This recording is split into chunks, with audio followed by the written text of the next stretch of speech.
Vanakkam, I am RajiSubramanian, Handwriting Analyst, Managing Director of SSV Academy. Let's Win TV viewers, இன்னைக்கு நாம பார்க்கக்கூடிய topic right or left, a difficult decision in handwriting. Yes, உங்க எல்லாருக்குமே மனசுக்குள்ள ஒரு difficult decision இருந்திருக்கும். என் பையன் ரைட் ஹேண்டை யூஸ் பண்ணுறான், லெஃப்ட் ஹேண்டை யூஸ் பண்ணுறான், என்ன ஹேண்டை வச்சு எழுதுனா நீட்டாக இருக்கும், என்ன ஹேண்டை நான் என்கரேஜ் பண்ணுறது. ஸோ இந்த மாதிரி கொஸ்டின்ஸ் எல்லாமே உங்களுக்குள்ளே இருந்துகிட்டே இருக்குது இல்லையா? ஸோ அதை பற்றி தான் இன்றைக்கி டிஸ்கஷன் பண்ண போகிறோம். Yes, so being right handed or left handed it's not a clear cut issue, it's more of a continuum. Yes, right hand use பண்ணுறான், லெஃப்ட் ஹேண்ட் யூஸ் பண்ணுறான், அது இல்லை மேட்டர். அவன் ஆரம்பித்தானா அதே ஹேண்டோட ஃப்யூச்சர் ஃபுல்லாக கண்டினியூவாக எழுதணும், அதுதான் அங்கே விஷயம். Yes, some people seem to be more definitely right or left handed than others and few are ambidextrous. Yes, ரெண்டு விதமான கையையும் ஈக்குவலாக யூஸ் பண்ணக்கூடியவங்க தான் ambidextrous அப்படின்னு சொல்லுவோம் நாங்கள். For a tennis player to be ambidextrous, ஆனால் ஒரு டென்னிஸ் பிளேயருக்கு இது ஒரு அட்வான்டேஜஸாக இருக்கலாம். ரைட் ஹேண்டில் வந்தால் பால் அடிக்கிறது, லெஃப்ட் ஹேண்டில் வந்தால் பால் அடிக்கிறது. பட் இது ஹேண்ட் ரைட்டிங்க்கு ஹெல்ப் பண்ணாது. இது ஒரு பையன் ரைட் ஹேண்டில் எழுதணுமா லெஃப்ட் ஹேண்டில் எழுதணுமா அப்படின்னு கன்ஃபியூஷனில் இருந்தான் அப்படின்னா, if a child has no preference அப்படின்னா, a parent or teacher may step in and make a strong decision. Yes, அந்த டிசிஷன் அவனுக்கு உரைக்கிற மாதிரி இருக்கணும், கண்டினியூவாக அதை கம்ஃபர்டபுளாக யூஸ் பண்ணுற மாதிரி இருக்கணும். நான் என்னோடய இன்ஸ்டியூட்டில் ஈவினிங் டைமில் ரவுண்ட்ஸ் போகிறப்ப நான் பார்த்தேன், ஒரு பையன் ரைட் ஹேண்டோட தான் எழுதிட்டு இருந்தான். அவன் நியூ அட்மிஷன் அந்த கிளாஸ்க்கு.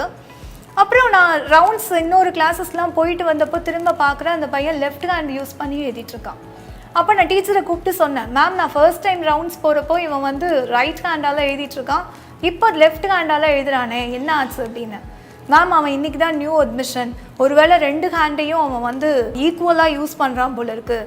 ஸோ பேரண்ட்ஸ் அதை இன்ஃபார்ம் பண்ணாமலே போயிட்டாங்க. அப்போ தான் எங்களுக்கு அண்டர்ஸ்டாண்ட் ஆச்சு, இந்த கை வலிக்குது அப்படின்னா அந்த கையை யூஸ் பண்ணிக்கிறான், அந்த கை வலிக்குதுன்னா இந்த கையை யூஸ் பண்ணிக்கிறான். ஸோ இந்த மாதிரி பசங்களுக்கு நீங்கள் தான் கரெக்ட் டிசிஷன் எடுத்து கொடுக்கணும். இன்னொரு டிப்ஸ் நான் சொல்ல விரும்புகிறேன். ஸோ எனக்கு நல்ல ஞாபகம் இருக்குது, நான் லெஃப்ட் ஹேண்ட் யூஸ் பண்ணி ஒன் டைம் ஸ்பூனால சாப்பிட ட்ரை பண்ணப்போ என்னோடய அம்மா சொல்லியிருக்காங்க, லெஃப்ட் ஹேண்ட் யூஸ் பண்ணாத, ரைட் ஹேண்ட் யூஸ் பண்ணு அப்படின்னு எனக்கு நிறைய இன்ஸ்ட்ரக்ஷன்ஸ் கொடுத்துருக்காங்க. அதே மாதிரி நான் லெஃப்ட் ஹேண்ட் யூஸ் பண்ணி ஒரு பொருளை எடுத்து கொடுத்தோன்னா நம்ம நிறைய தடவை சொல்லியிருக்கோம், ரைட் ஹேண்ட் யூஸ் பண்ணி கொடு, இது என்ன பழக்கம் அப்படின்னு சொல்லியிருக்கோம்.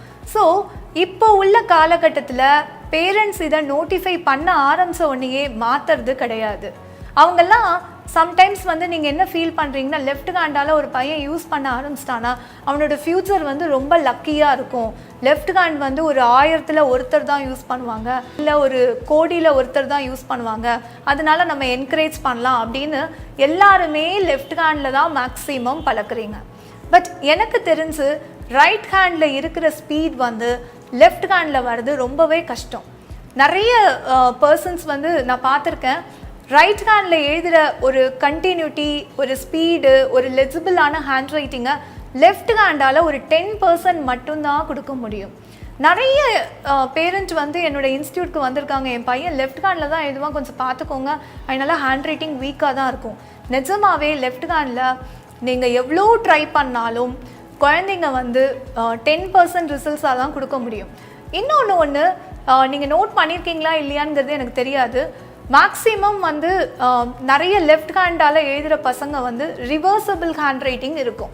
நீங்கள் இது வரைக்கும் நோட் பண்ணியிருக்க மாட்டீங்கன்னு நினைக்கிறேன்.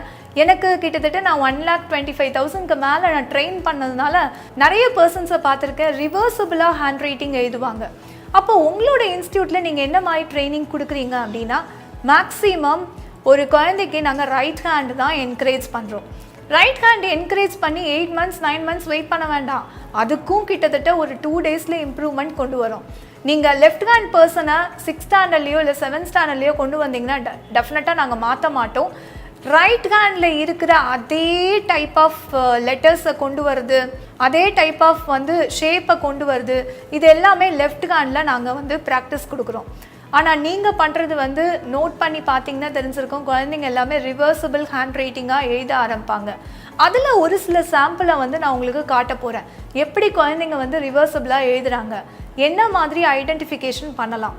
அப்படி எழுதுகிற குழந்தைங்களா இருந்தால் ரொம்ப ரொம்ப ரிஸ்கான ஸ்டேஜில் இருக்காங்கங்கிறத நீங்கள் கண்டிப்பாக வந்து உணரணும்.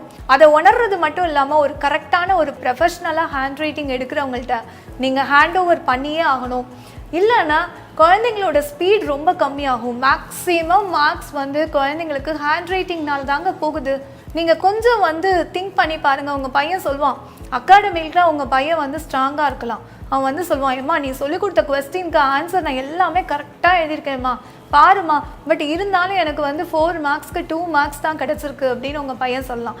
காரணம் என்னென்னா, உங்கள் பையனோட ஹேண்ட் ரைட்டிங் டீச்சர்ஸ்க்கு ரீட் பண்ணக்கூடிய லெவலில் அது இல்லை. இன்னும் லெஃப்ட் ஹேண்டால் எழுதுகிறவங்களால சுத்தமாக அந்த ஹேண்ட் ரைட்டிங்கை ரைட்டாக ப்ரெசென்ட் பண்ண முடியாது. நீங்கள் திங்க் பண்ணி பாருங்கள், நீங்கள் எவ்வளோ தான் அகாடமிக்கில் ட்ரைனிங் கொடுத்தாலும் ஹேண்ட் ரைட்டிங்கை கான்சன்ட்ரேட் பண்ணாமல் உங்களால் இம்ப்ரூவ்மெண்ட் கொடுக்கவே முடியாது. ஸோ நான் உங்ககிட்ட கொஞ்சம் சாம்பிளை வந்து டிஸ்கஸ் பண்ண போகிறேன். அந்த சாம்பிளோட டிஸ்கஸ் பண்ணுறப்போ நீங்கள் வந்து இன்றைக்கி உங்கள் பையனை செக் பண்ணி பார்க்கலாம், உங்கள் பையன் ரிவர்சபிளாக ஹேண்ட் ரைட்டிங் எழுதுறானா இல்லையா அப்படின்ட்டு பார்க்கலாமா? ஸோ இப்போ பார்த்தீங்கன்னா நிறைய சாம்பிள் லெட்டர்ஸ் நான் கொடுத்துருக்கேன். இந்த வேர்ட் வந்து ஸ்விங், இது வாட்டர். இது ஒரு குழந்தை லெஃப்ட் ஹேண்டில் எழுதுகிறப்போ அந்த குழந்தை பார்த்தீங்கன்னா ரிவர்சபிளாக ஹேண்ட் ரைட்டிங் வருவான். எப்படி நம்ம வந்து ரைட் ஹேண்டில் எழுதுகிறப்போ ரைட் சைட் பார்க்க போகிறோம், அதே மாதிரி ஒரு குழந்தை லெஃப்ட் ஹேண்டில் எழுதுகிறப்போ ரிவர்சபிளாக தான் எழுத பழகுறாங்க. பட் அது வந்து கரெக்டான மெத்தட்ஸ் கிடையாது. அந்த மெத்தடில் நீங்கள் ட்ரை பண்ணிங்கன்னா இந்த மாதிரி இல்லெஜிபிள் ஹேண்ட் ரைட்டிங்கை மட்டும்தான் உங்கள் பசங்களோட பேஜஸில் பார்க்க முடியும். பார்த்தீங்கன்னா இந்த குழந்தை எப்படி எழுதியிருக்கான்னு. ஸோ இது வந்து உண்மையிலேயே ஒரு லெஃப்ட் ஹேண்டால் ஒரு பையனால் எழுதப்பட்ட ஒரு ஹேண்ட் ரைட்டிங். இந்த ஹேண்ட் ரைட்டிங் பார்த்தீங்கன்னா இப்படி தான் இருக்கும். இந்த மாதிரி ஸ்ட்ரைக் அவுட் பண்ணியிருப்பாங்க, அவங்க என்ன எழுதுகிறோங்கிறதே புரியாமல் இருக்கும். ஸோ மேக்ஸிமம் பார்த்தீங்கன்னா அந்த லெட்டர்ஸ் எல்லாமே இப்படி எழுதுவாங்க. இப்போ டபிள்யூ போடுறாங்கன்னா இப்படி போடுவாங்க டபிள்யூ. ஸோ அந்த மாதிரி ரிவர்சபிளான ஹேண்ட் ரைட்டிங் மூலமாக ஒரு குழந்தைய நீங்கள் என்ன தான் வந்து பேசிக்கை தரவு பண்ணாலும் இல்லை குட் ஃபவுண்டேஷன் கொடுக்குறேன்னு சொன்னாலும் அவங்களோட ஹேண்ட் ரைட்டிங் இந்த மாதிரி தான் உங்களுக்கு வந்து ப்ரெசென்ட் ஆகும். ஸோ இந்த ஹேண்ட் ரைட்டிங்னால மார்க்ஸ் கண்டிப்பாக போகுங்க. இந்த ஹேண்ட் ரைட்டிங்னால நீங்கள் பார்த்தீங்கன்னா உங்களோட அகாடமிக்கில் நீங்கள் ஸ்ட்ராங்காக நிற்கவே முடியாது. ஸோ இந்த மாதிரி பசங்க வந்து ரொம்ப ரிஸ்க் ஸ்டேஜில் இருக்காங்க அப்படிங்கிறத ஐடென்டிஃபை பண்ணி நீங்கள் விட்டீங்க அப்படின்னா வித்தின் 1 or 2 டேஸ்ங்க, நான்லாம் டச் பண்ணால் 10 மினிட்ஸில் ரிசல்ட்ஸ் வருது. நிஜமாக எவ்வளோ இல்லெஜிபிள் ஹேண்ட் ரைட்டிங்கை நீங்கள் கொண்டு வந்து என் முன்னாடி நிறுத்தினாலும் அவனோட மைண்டை நான் செட்டப் பண்ணி வித்தின் 10 மினிட்ஸில் நான் சேஞ்ச் பண்ணி காட்டுறேன். 10 மினிட்ஸ் இவ்வளோ நாள் வெயிட் பண்ணி பார்த்துட்டீங்க, ஒரு 10 மினிட்ஸ் வெயிட் பண்ணி பார்க்க மாட்டிங்களா? 1 hour வெயிட் பண்ண மாட்டிங்களா? 2 hours வெயிட் பண்ண மாட்டிங்களா? அவ்வளோதான். 2 hours வெயிட் பண்ணாலே உங்களுக்கு லெஜிபிளான ஹேண்ட் ரைட்டிங் உங்களுக்கு வரும். கிட்டத்தட்ட 1,25,000 ஸ்டூடெண்ட்ஸை நான் ட்ரைனிங் பண்ணியிருக்கேன். எவ்வளோ மோசமான ஹேண்ட் ரைட்டிங்லாம் பார்த்துருப்பேங்கிறது உங்களுக்கே தெரிஞ்சிருக்கும்.